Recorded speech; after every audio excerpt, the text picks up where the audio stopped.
first topic is going to be dealing with piracy. So, Dom, take it away. So, one story we left out earlier was that apparently a couple people pirated Pokemon Sun and Moon, which I mean, my first reaction to that is, how in the heck do you do that on a 3DS? Bravo, I guess. Yeah, where there's a will, but there's a way. They were subsequently banned from online play. Of course, they can still play that online or offline without Nintendo being able to do anything about it. But besides the impressive nature of that specific pirate, I guess I just want to kind of get into the nitty gritty of the morality of pirating.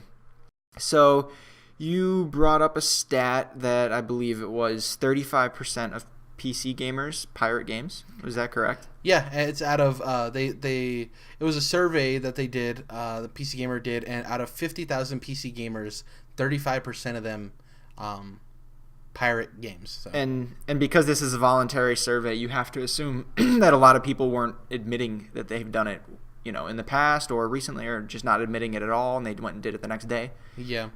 There's that bias in those kind of surveys, so it might even be higher than that, which I absolutely believe it, because it's especially on PC, it's so easy, so I guess the main thing I want to get across is it is stealing, of course, but it is different than stealing a physical product. It's not as bad, simply because when you pirate a game, you're not taking away inventory from the company that has value, right? Yeah, exactly. It's not a physical piece of something that you're stealing.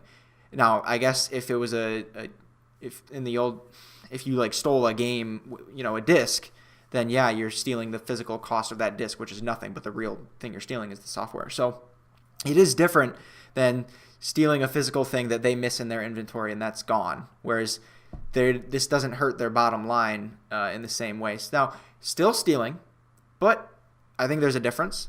And it's just worth pointing out. That doesn't really, doesn't really mean anything what I just said. It's just one of those kind of things I thought through one day. It is different. It's not shower as bad. thought. Yeah, just a shower thought. Right. Yeah. And then the other thing to bring up too is, in Game of Thrones went through this, where HBO they don't care. They love that Game of Thrones is the most pirated show. So that shows. A lot of those people pretty much weren't gonna watch the show anyway, so they might as well get the free. They're still getting marketing and word of mouth with all those pirates. Of course, they would never encourage people to pirate it. They'd encourage people to go sign up for their service. But a lot of especially with these games, I think a lot of these people would not have bought the game anyway. So when you look at that, then these companies really aren't missing any sales. You're really not. Again, it's still literally stealing, because we have, IPs, IP laws, and you can't. Stealing an idea is the same as stealing a thing legally.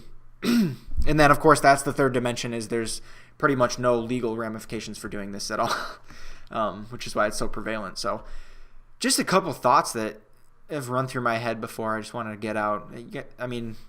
What's your take on all of it? Well, so the big thing, too, actually, you're more likely to be able to play a game that you stole physically for a lot longer than if you, without saying if you go to jail or something. But if you steal a digital game, a lot of times you get punished, you get banned, they deny access. The more always online type stuff we have going on. Yeah, it's a lot more short-lived now when you pirate a game. The other thing too is pirating doesn't hurt huge companies. I'm not saying it's right, but it doesn't hurt huge companies. What it does hurt are the smaller indie studios that put out this game and people are just pirating it because they don't have these millions of dollars to back them up, or these marketing teams that it doesn't matter if people are pirating, people still pay. It's a lot different when you're working with a smaller market, kind of going with the Game of Thrones thing. A huge thing for Game of Thrones too, and the reason that they didn't like pirating necessarily, but it wasn't a huge thing to them, is for every person that goes and watches the pirated version of that show and they tell their friends, you need to go watch it, a lot of people are hesitant to pirate stuff, or don't want to do it, or don't have the access to it, and they're like, I'll pay $15 a month for HBO now. That seems a lot less stressful than pirating and possibly, all of this stuff. I think that's HBO Now is so relatively new though. So previously, and if you didn't have cable, you'd have to get a cable subscription for $80-$100 a month, and then add on your $20 HBO subscription, and then you have to watch it when it's actually playing live. And you know what I mean? At least they were smart in building HBO Now, and because that definitely, some of those pirators definitely came over. And hint, hint, not me, but that's the thing is that I think the success of True Detective season 1 and like Game of Thrones and stuff kind of led to this of them needing to be like, we need a subscription based online service, because as good as our shows are, people aren't going to pay. People don't pay for cable anymore, you know. But actually going back to like the actual pirating talk of like, this really hurts smaller studios. It doesn't hurt big guys, and I'm not saying you should, you know, pirate from one studio and not pirate from the other, but I think people who pirate games should understand who they're pirating, and like, you know, is it really that tough to pay $10 for a game for these studio that's going to sell maybe, you know, 3,000 copies of their game? Whereas if like you pirate a game from like a Ubisoft or an EA, they'll notice that people are pirating, but it's not going to be so detrimental to their bottom line, you know? So I think I've never pirated a game before. I've used emulators for really old Nintendo games, which is still pseudo pirating, I guess. Oh, fourth dimension. I'm glad you brought that up. So a lot of people seem to be under the impression that if you own a physical copy of a game, then you're legally entitled to download a ROM for an emulator. That's wrong. This is not the case. That's still stealing. When you That's buy still that pirating. game, you own the license for that disc that you bought. Yeah, exactly. Not for a lot of every people version of that game. A lot of people justify it by saying, well, you know, I own all those games and cartridges. They're, you know, packed in my basement or on my shelf or whatever. It's like, well, that's still, I mean, justify it however you want yourself. That's on you, but that's still technically stealing. Yeah, and I've on the top of this, like 35% of people pirate. I've also heard another like survey that basically talked about how like a lot of people who pirate are usually on the younger side and don't have a lot of expendable income, and a fair amount of them, as they get older and they have more expendable income, they tend to kind of buy more than they normally would to kind of make up for that. It's kind of like a guilt trip thing, of like, I can see it. Yeah, so I think, you know, people are inherently good for the most part, and I think that a lot of times people pirate stuff. A lot of people pirate stuff because they're a-holes. That's pretty much how it is. But I think a lot of people do. It's like, I want to play this game with this company, and I just really can't afford it, but I love the game so much. Now, is it right that you're parodying their game? No. I mean, there is a passion there and stuff like that, but, you know, maybe find a hustle and buy the game legitimately. But I think pirating is 100% illegal, but there is some gray areas to the morality of it, I think.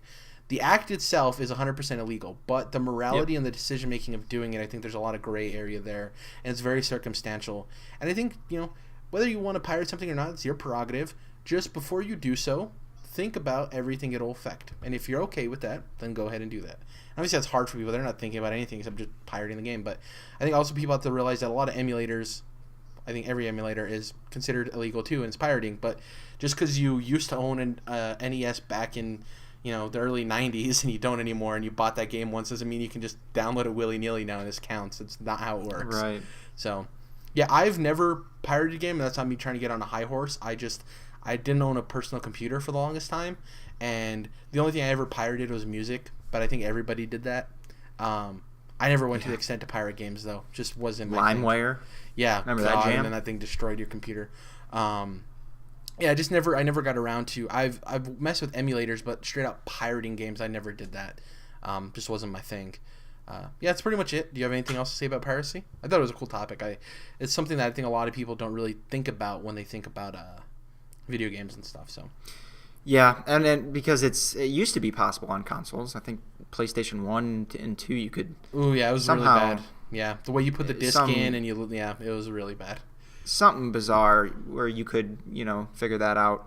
But nowadays on console you really can't, as far as I know. And honestly, that's one of the biggest benefits to being a console exclusive game is the numbers are super minimal for pirating on consoles, like probably to the point of like less than 1%, if that, as opposed to PC where it's like I think those percentages jump up, you know. So let's finish off with a cool little story that I just thought. I don't know how this has never come up before. Something from my past. I used to have a babysitter when I was young. Me and my brother, actually, we had to be babysat until we were older than most kids because we fought each other so much. But Point being, our babysitter brought over his OG Xbox, the original Xbox. And at the time, we only had, I think, a PlayStation 2. So we were in that era. And his original Xbox was modded so that he could download games from a disc and basically burn them to, not burn, but whatever the terminology is, to his console. So it was really like forward thinking in that, yeah, he was storing games on a drive in the console, which that wasn't even a thing at the time.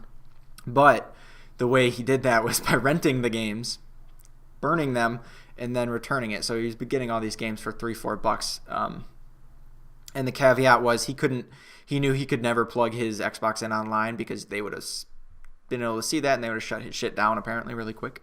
But just thought it was interesting. I can't believe I never thought of this before. Just a cool little thing that used to be possible, I guess. Before we hop off, in the same article we're going off of, and by the way, this was a study done a couple of months ago in August.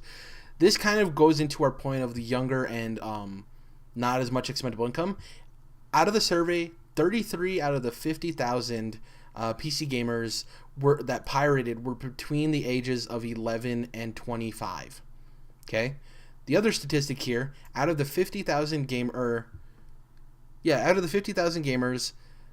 22,000 of them had an income of less than $10,000. It's almost half. That's not even an income. Yeah, Sorry. Exactly.